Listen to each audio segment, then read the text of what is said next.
Hey everyone, quick video for you today. Wanted to introduce you guys to another site.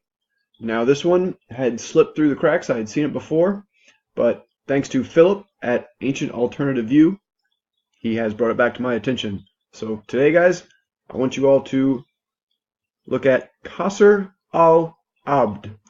Now as far as the history goes, although little is known for definite about the history of Qasr Al-Abd, then from there you all can read it in your own time, I suppose, but I don't like to go into the history too much because I'm not sure if any of it's correct. So I will link to that. I'll link to this interesting article I found on it. The only reason why I found it was interesting was because of this picture down here. Apparently there's a tomb, rock-cut tomb, north of this site that has the triple incised motif.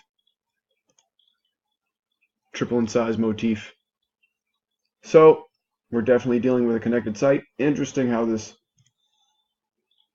has been scooped. Sorry, not a great photo, but you guys can check that out in your own time as well. We'll get back to the site. There are two other videos I found on this site, short videos. This one's a walk around, the Cultured Goon. Not bad, kind of shaky. And then this one, Eric Robichaud. Nice little short video. It's slideshow, but shows great footage. This angle in particular, can't find this on Google. This is very interesting, guys. We have a square hole that tapers down to a point, and it pokes out the other side as a small rectangular hole. And we have other square indentations, and we have stair-step processing, stair-step bevels. Very interesting stuff here in this corner. I hadn't seen this anywhere else in the structure. And then another square recess over here. So I don't want to take away too much from these guys' videos. I'll link to them in the description, but we'll go through the photos that I found and we'll point out some things. Now, I'm really surprised no one else has done a video on this site. This is obviously a connected and very impressive site. I'm getting a lot of eerie similarities to Baalbek at this site and a few other places. Just the scale of these blocks. Byblos is another one that comes to mind. These are giant bevel blocks. Some of them not complete bevel blocks, but other ones have obvious margin lines all the way around them. So there's a lot of, I guess, overlapping motifs in terms of decoration at this site. Some of it looks original and some of it looks modified, later reconfigured. But as far as I can tell, guys, this site here, this structure at least, is the original structure. There may be more to it. There may have been a second floor in the past, but as far as I can tell, this is the original footprint. This is the original structure. Now the bosses on some of the blocks are irregular compared to the other ones. You'll see the very fine, thin margins on some blocks, and on other blocks, very wide margins, like here, for example. So it's really irregular. There is no uniform margin on any of these blocks. And then I see angles here. Maybe these are polygonal trapezoidal elements. Very interesting. And I forgot to mention this is white marble, the entire construction. I like this photo. You can see this block is obviously polygonal, and look at the large knob on the end of it. Very interesting. And this column, the bottom is square. Is that unfinished? What's going on there? And the triple incised motif above again. And I want to say with these cornices that if they were broken off, they might reveal some square holes underneath. Maybe that's how they were connected. But I will show some other examples later where they are just part of the existing stone. Here, for example, these cornice elements, you can tell they are carved out of the single piece of stone. They are not attached in this case. These are smaller ones though, so the larger examples, those may have needed the square holes to attach them. Here's a pretty good photo. This shows how the margins change on these blocks down here at the bottom. They kind of swoop down and go back up. It's interesting how that happened, however that happened. And some of these other margins are very uniform on some of these other blocks though. So it's weird that there's a deviation here.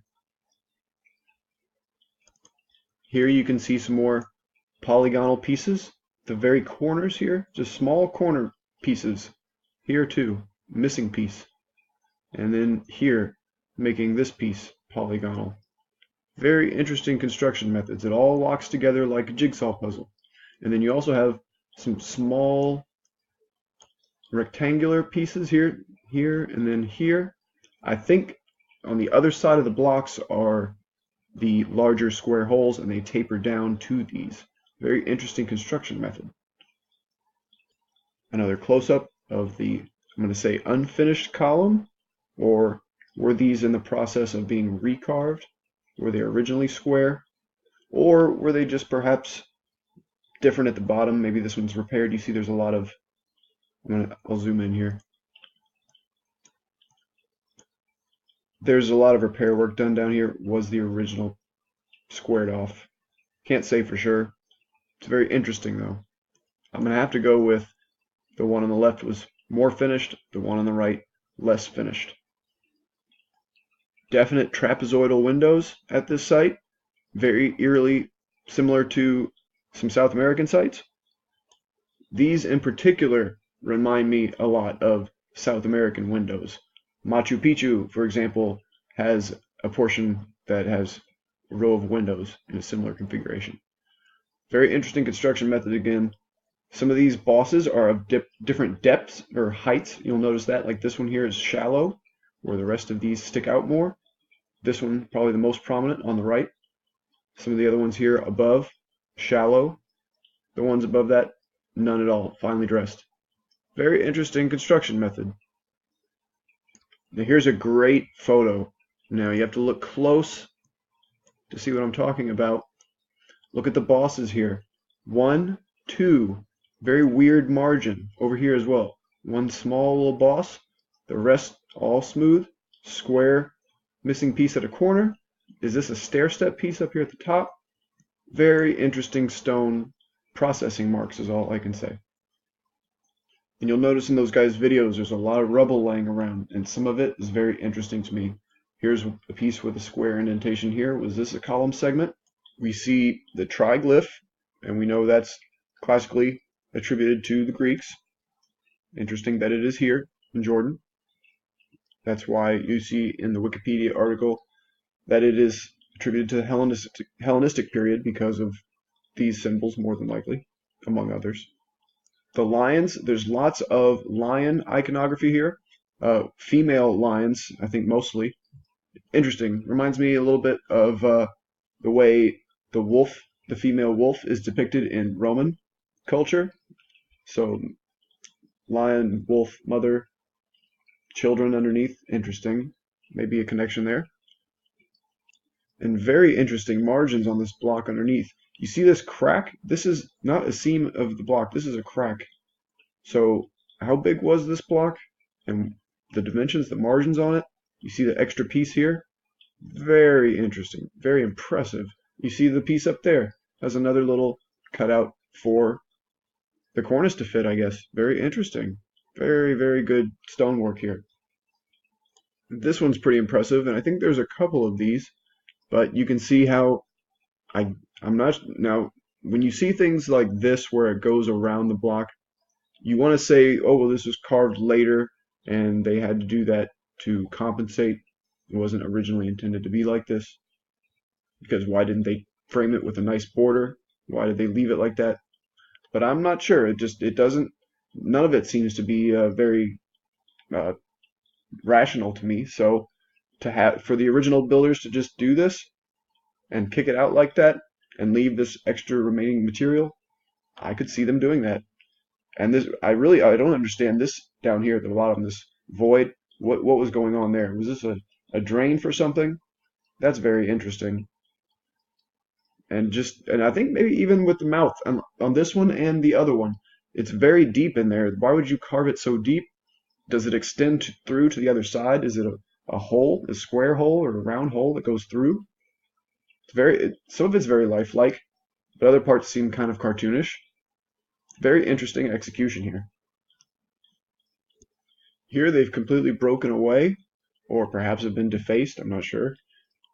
But you can see below here, this this small rectangular hole. Does that go through to the other side? What's going on with that? Is that for lifting? Could be, among other things. Maybe for scaffolding or a joist that goes through inside. Interesting processing line, the incising here, very precise. Very well done. Here's another angle of this guy with a person for scale for these blocks. You can see, look at these blocks. They're huge compared to the size of a person. And just the odd way they chose to lay this out and leave this extra little part here. Now, most of the photos of the interior on Google are like this, just they don't really show too much, just a bunch of ruinous, I think, secondary structures inside of here. Some of these smaller stones, the way they're configured, maybe with some mortar in between in some instances. I think a lot of this is reclaimed rubble and secondary structures inside here. But you can see that the original inside is much, I mean, you could almost say this is like the Osirion in Egypt, the way it's put together. Very interesting margins on some of these blocks. They obviously fit together polygonally. There's a lot of crazy things going on with this site. So I would highly recommend you guys try to find some more pictures on Google. I think that's pretty much all the ones I wanted to show you. There's a few more overview pictures to get the scale. Look at that. That's really impressive, guys. Look, the size of these blocks are huge. Again, you can see in this angle the stair-step processing on that block over there, on that margin. Another square hole here. Just an amazing structure, guys. There's just so much going on here. I think we have a Baalbek connection here. Qasr Al-Abd, in Egypt, my previous video, we might have a connection to there. These blocks don't seem rational. The structure turns out very classically decorated and pretty uniform in its dimensions, but the building blocks, they're just so irrational to me. So we'll close out on this photo. I think what we're looking at here is an original building element and a secondary structure that was built incorporating it. I think that's pretty obvious. But I encourage you guys to look into this site on your own time. Let me know what you guys think of it, and maybe some of the other sites in the area, and what connections you guys think this site has to some of the other sites we've been talking about. I think there's a lot of connected hallmarks at this site, especially Baalbek. I think more than any other site, I think this site reminds me of Baalbek. So let me hear your thoughts in the comments, guys. Thanks for hanging out with me, and we'll talk to you next time.